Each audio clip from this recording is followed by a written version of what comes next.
20 থেকে 22 বছর প্রবাস জীবন কাটিয়ে এক লোক বাড়ি চলে গেছে।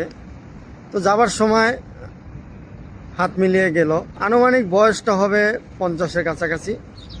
তো আমরা সবাই ভেবেই নিয়েছিলাম যে হয়তো আর সে ফিরে আসবে না, কিন্তু মাস তিনেক যাওয়ার পরে লোকটা আবার চলে আসলো। তাকে জিজ্ঞেস করলাম যে আপনি আবার চলে আসলেন? তো সে বলতেছে যে তার এখনো অনেক কাজ বাকি আছে। তো এতদিন বিদেশ করে একটা লোক কি করলো এই প্রবাস জীবনে?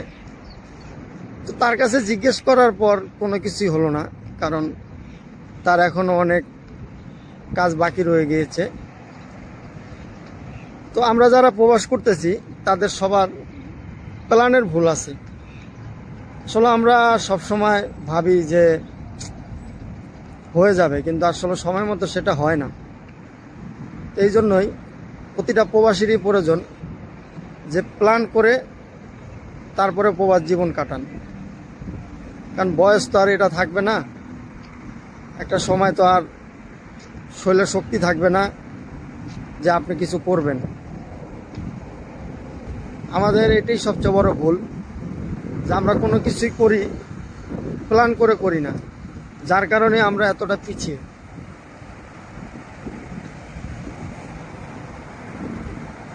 এটাই আমাদের সবচেয়ে বড় ভুল।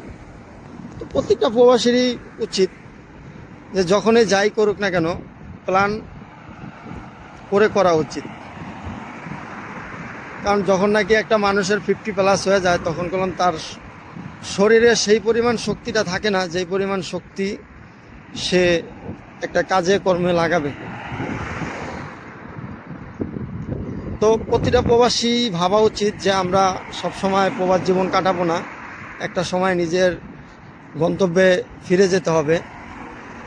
তাই আমরা সময় থাকতে প্রতিটা জিনিসেই ভেবেচিন্তে করা উচিত এবং আমাদের প্ল্যান করে করা উচিত, যাতে আমরা যখন উপযুক্ত বয়স হয়ে যায় তখন যেন আমাদের আর কোথাও থেমে যেতে না হয়। কারণ একটা সময় আসবে তখন কিছু করার শক্তি শরীরের মধ্যে থাকবে না, কিন্তু আমাদের অভাবটা থেকে যাবে। 3টা মাস দেশে থাকার পরে একটা প্রবাসী বোঝে যে তার কি কি অপূর্ণতা রয়ে গিয়েছে। আসলে অপূর্ণতা জিনিসগুলো খুবই কষ্টদায়ক হয়,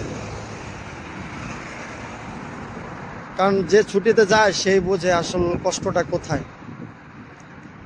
তো আমার প্রত্যেকটা প্রবাসী ভাইয়ের কাছে একটাই অনুরোধ, যারাই আমরা প্রবাস জীবন কাটাচ্ছি তারা প্ল্যান করে এবং চিন্তা ভাবনা করে নিজের জন্য কিছু সঞ্চয় করা উচিত, যাতে আমাদের জন্য ভবিষ্যতে এটা সুফল হয়ে দাঁড়ায়।